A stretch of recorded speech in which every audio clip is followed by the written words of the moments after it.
स्वागत है आपका देसी शो में। आज वर्ल्ड मेंटल हेल्थ डे है। पिछले 6-7 महीने हम जैसे कईयों के लिए ये बहुत बुरा दौर रहा है।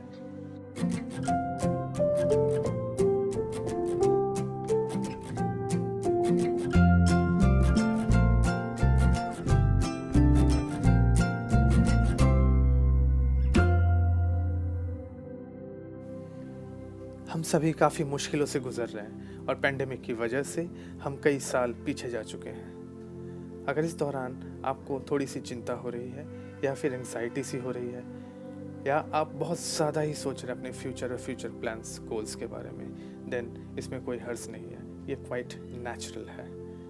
मगर डे टू डे एक्टिविटीज़ और आपके रिलेशनशिप को अगर ये अफेक्ट कर रही है, देन कहीं ना कहीं मेंटल हेल्थ प्रॉब्लम की शुरुआत हो चुकी है और आप को इससे सतर्क रहना होगा।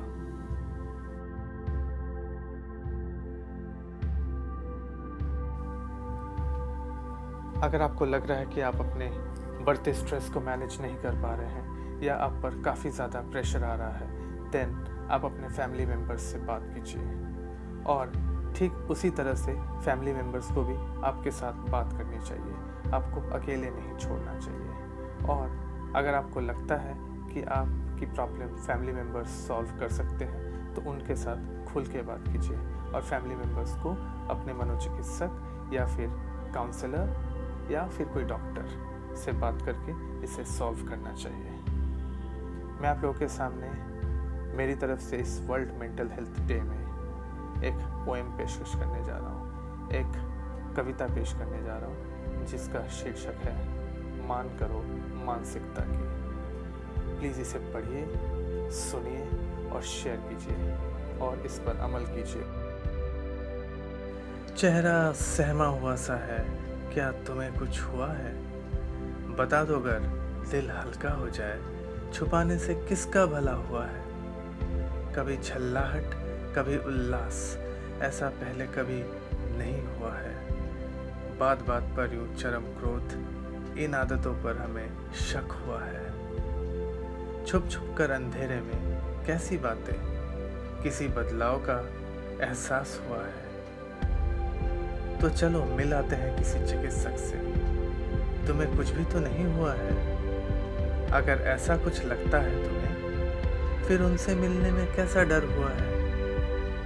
कौन कहता है पागल तुम्हें, ये जहन में कोई विकार हुआ है। सर्दी जुकाम और बुखार की तरह इसने तुम्हें हल्के से छुआ है। समाज की नजरें भूखी और नंगी है, ब्रेड और कपड़ों का बुरा हाल हुआ है। तुमने तो जीन्स और टी शर्ट डाली है ना, तुम्हें तो ऊपर वाले की दुआ है। भूल जाओ लोग क्या कहेंगे, तुम कह डालो।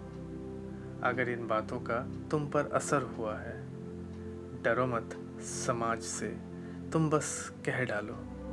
देखो हर कोई तुम्हारे साथ हुआ है, हर कोई तुम्हारे साथ हुआ है। आप प्लीज़ इस कविता को बड़े ध्यान से सुनिए और अगर आपको लगता है कि ये शेयर करने लायक है, इसलिए प्लीज़ इसे शेयर भी कीजिए। अगर आपने अभी तक इस चैनल को सब्सक्राइब नहीं किया है, प्लीज़ सब्सक्राइब कर लीजिए और ज़्यादा से ज़्यादा लाइक कीजिए ताकि मेरा हौसला बढ़ता रहे। Friends, thank you for watching this. Hope you have liked my presentation. मैं अगले एपिसोड में आपके पास कुछ ऐसा ही कोई नया सब्जेक्ट लेकर आऊँगा। Till then, stay blessed, stay happy, and please talk to your family members. Just be away from the stress.